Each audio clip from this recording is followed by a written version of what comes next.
Now, in my second lecture on communication, basic terminology used in electronic communication and system, this is a topic that I shall be covering. This is very much important. Again, from theory point of view, some of the definitions from this chapter, from this part is they are repeatedly asked in the examination. And now let us proceed to the first of all, the definition of a transducer. Transducer is any device which converts energy from one form to another is called transducer. We may define electrical transducer as a device which converts variations of a physical signal such as pressure, displacement, force or temperature into the variation of an electrical signal. In transducer or in electrical transducer, the final outcome is the electrical signal, and the input can be any. Input can be, you can say, any physical quantity, pressure, displacement, force, temperature, etc.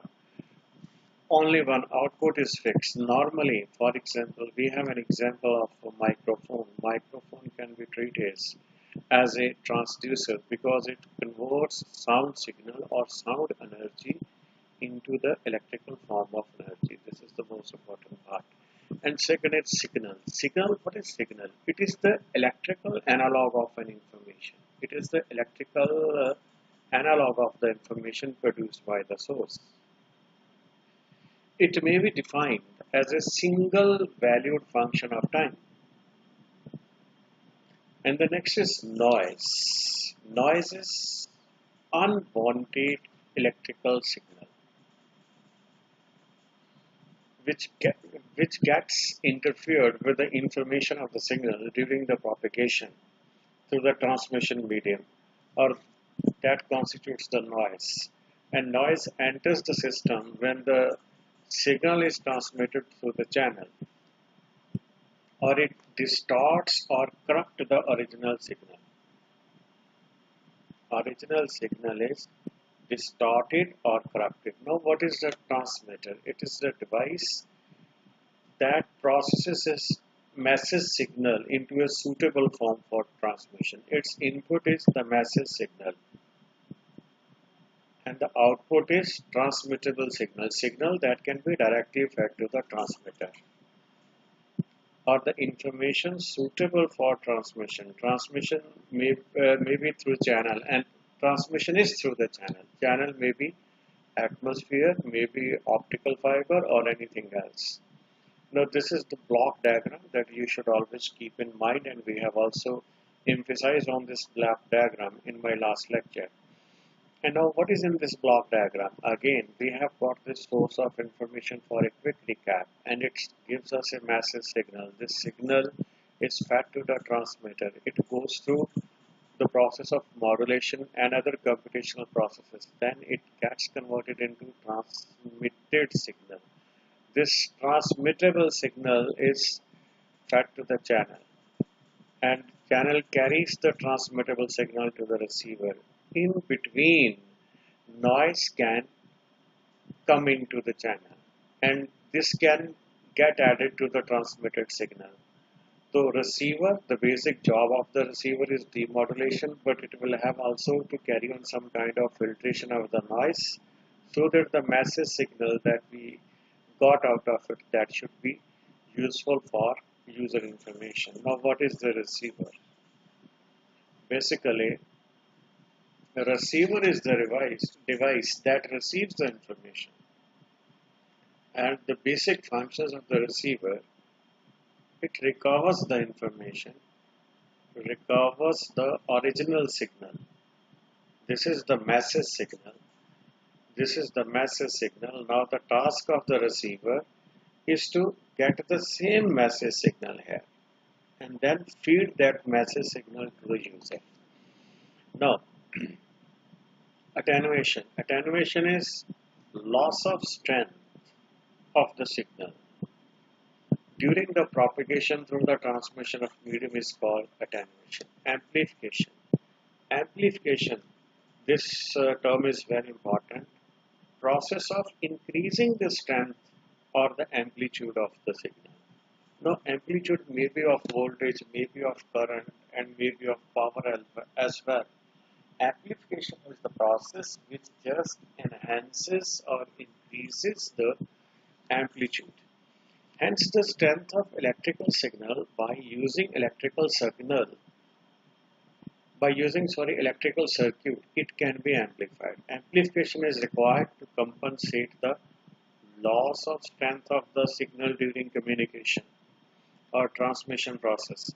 The additional energy that is fed in the amplification process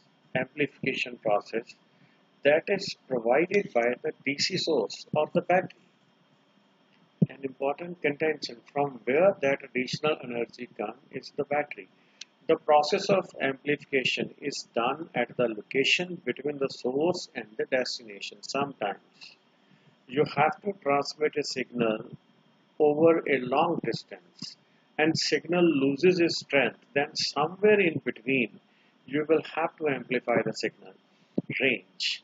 Range is the largest distance between the source and the destination up to which the signal can be received with sufficient strength. This word sufficient is very important.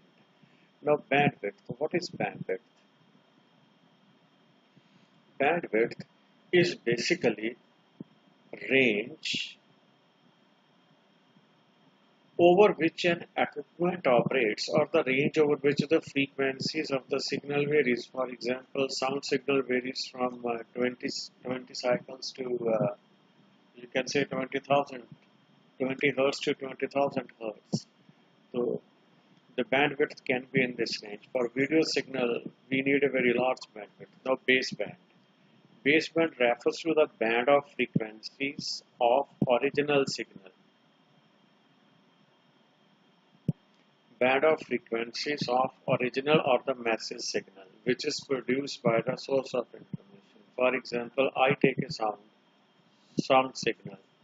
Now, the variation of the frequency of sound, we know that it varies from, sound signal varies from 20 hertz to, you can say, 20,000 hertz. If I modulate this with a frequency of 1 lakh hertz, hypothetically you can say 1 lakh hertz, then one lowest frequency will be 1 lakh 20 and highest will be 1 lakh 20,000.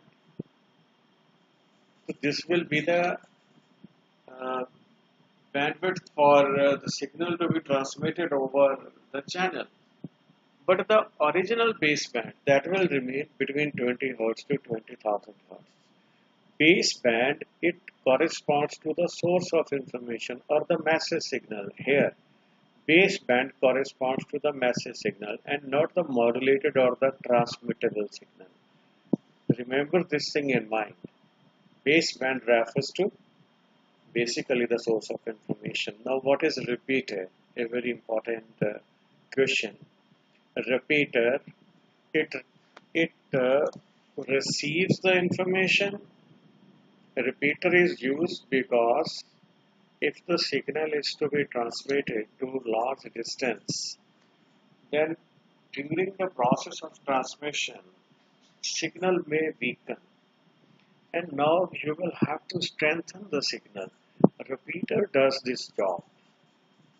Repeater, it receives transmitted signal, amplifies. First, it receives the transmitted signal, it acts as a receiver, then it amplifies the received signal, and after that, it relays or transmits the received signal. So, repeater does three functions. First is receiver, then amplifier, and then it acts as a transmitter. Now, message signal, they are of two types. First is analog and other is digital. Now, you are surrounded by digital signals or digital form of communication. Analog signal is a signal in which the value of the current, voltage or any physical quantity varies continuously. This word continuously is very important. Varies continuously with time. And its basic you can say mathematical expression is E naught, E is equal to E naught sine omega t plus phi. So this is the basic signal or the basic mathematical expression used for analog signal. Analog signal whose value is continuous and which varies continuously. This is the basic example of an analog system. And in this particular diagram, we have shown one thing. E or I here along y-axis, let me take it as y-axis, we have got EMF for the current, and amplitude is the maximum displacement. This is the amplitude, and time period is the time taken to cover to complete one oscillation. So here one wave is covered, and this is the time period of the wave, and this length along the x-axis. This, for example, E naught is the amplitude, and this is also E naught, and along x-axis we have plotted time. Now this is the angular frequency, which is 2 pi by t. Also remember another frequency represented by n or nu, which is equal to 1 by t. This is simply a frequency. Now, frequency of analog signal associated with music or sound, it varies. Frequency of analog system varies from 20 Hz to 20 kilohertz. Also remember this kilo term. Kilo means 20,000. So this is the case of an analog signal. When you take samples of analog system, then you may get a digital system. The frequency range over which the frequencies of the signal vary is called bandwidth. Bandwidth is very much important. People say these days there is a war for not for land or for money but for the bandwidth. Major companies in telecom sector, they compete with other companies just to get more and more bandwidth, because if bandwidth is more, you can have more and more communication channels, more and more people can be served with a good signal. Now here, this amplitude is plotted particularly along y-axis. In this particular diagram, amplitude is plotted along y-axis. Take this diagram. Frequency range of speech signal or voice signal. It varies from 300 Hz to 3100 Hz. Bandwidth of speech signal is 2800 Hz. Bandwidth is gap of these two extremes, 3100. Now it is 3100, and you subtract 300 from these two extreme frequencies, you will get the fine bit. Now frequency range audio 20 to 20 kilohertz. Bandwidth of computer data, note it down, very large. Bandwidth of computer data is very large. So here in the diagram, this is basically the bandwidth. It is the complete range over which the signal varies, and amplitude has been taken along, you can say, x-axis, and along y-axis. Normally we take time. Here it is not written.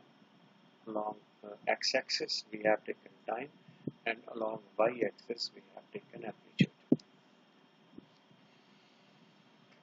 And the next part, the term baseband. We are taking the issue of baseband second time. The term baseband designated the band of frequencies represent the signal supplied by the source of information. Baseband applies basically to the basic source or the basic signal or the message signal that is to be fed or transmitted. Now a signal consisting of two or more waves of different frequency is a complex signal. For example, the signal we have got speech signal, then music signal. They are complex signals. They don't have a single wave. There is a group of waves. Now the system and specification. In telegraphy, message is in the form of codes. In television, both sound as well as picture is sent. You have to send the sound as well as the picture. In telephony, it sends voice signal from one place to another place. voice signal from one place to another place, a radar. It means radio detection and ranging. It is used for determining the distance and direction of the object using microwaves. Calibrating. Message can be typed and telegraphed to the distance receiver.